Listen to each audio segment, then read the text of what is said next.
ये सवाल सुनकर सुहानी ने घबराते हुए हाँ में अपना सिर हिला दिया तो इंस्पेक्टर आगे बोले, कल पुरानी रोड के पास हमें एक लाश मिली थी।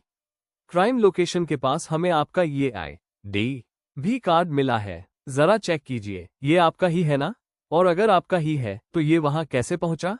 क्या आप हमें बता सकती है कि परसों रात को आप कहाँ थी? इंस्पेक्टर की आंखों में सुहानी के लिए साफ साफ शक दिखाई दे रहा था, लेकिन सुहानी इससे जरा भी नहीं डरी और नॉर्मल होने की कोशिश करते हुए बोली, सर, मैं परसों रात उसी पुराने रोड से हॉस्टल आई थी, इसलिए शायद रास्ते में ये ID कार्ड गिर गया होगा। परसों रात 9:30 बजे से मैं हॉस्टल में ही थी। आप चाहे तो वार्डन मैम से पूछ लीजिए। इस पर वार्डन ने भी सुहानी का साथ देते हुए इंस्पेक्टर से कहा, सर, सुहानी सच कह रही है। परसों रात 9:30 बजे से पूरी रात ये इसी हॉस्टल में ही थी। वार्डन की बात सुनकर इंस्पेक्टर ने सुहानी की ओर देखते हुए कहा, कल रात जब आप पुराने रोड से आ रही थी तो क्या आपने कुछ अजीब नोटिस किया था? कुछ देर सोचने के बाद सुहानी ने तुरंत जवाब देते हुए कहा, नहीं, मैंने तो ऐसा कुछ भी अजीब नोटिस नहीं किया।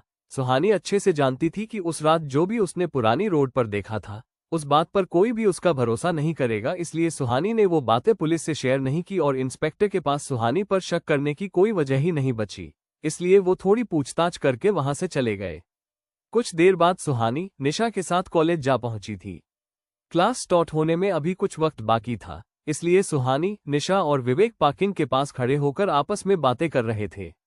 तभी ब्लैक कलर की एक बड़ी सी कार कैंपस में आकर रुकी और सभी की नजर उस कार पर जाकर रुक गई। तभी कार में से एक लड़का बाहर निकला जिसने ब्लू जीन्स और ब्लैक लेदर जैकेट पहना हुआ था।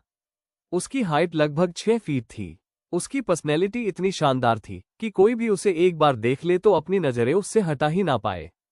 पूरे कॉलेज की नजर उस लड़के पर ही थमी हुई थी।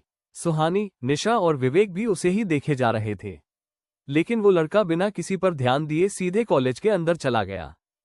उसके जाने के बाद सारी लड़कियां उसके बारे में बातें करने लगी, लेकिन निशा थी कि उस लड़के को देखकर जरा भी खुश नहीं थी। तभी सुहानी ने निशा से पूछा, निशा, ये लड़का कौन है? निशा मुंह बनाते हुए बोली, इस पर तुम ध्यान ना दो सुहानी, तो ही अच्छा है। निशा का सीधे जवाब ना देने पर विवेक ने सुहानी के सवाल का जवाब देते हुए कहा, ये हमारे कॉलेज के प्रोफेसर है, युवराज दीवान। इनके पापा यशवंत दीवान हमारे कॉलेज के ट्रस्टी है। वैसे तो युवराज सर एक बिजनेसमैन है, लेकिन पढ़ाना इनकी हॉबी है, इसलिए यहाँ क्लासेस लेने आ जाते हैं। ये सुनते ही सुहानी ने विवेक से पूछा, लेकिन निशा, युवराज सर से इतना क्यों चिढ़ रही है? अगर हमारी वीडियो अच्छी लगी तो लाइक करें और स्टोरी टेलर यूट्यूब चैनल को सब्सक्राइब करें।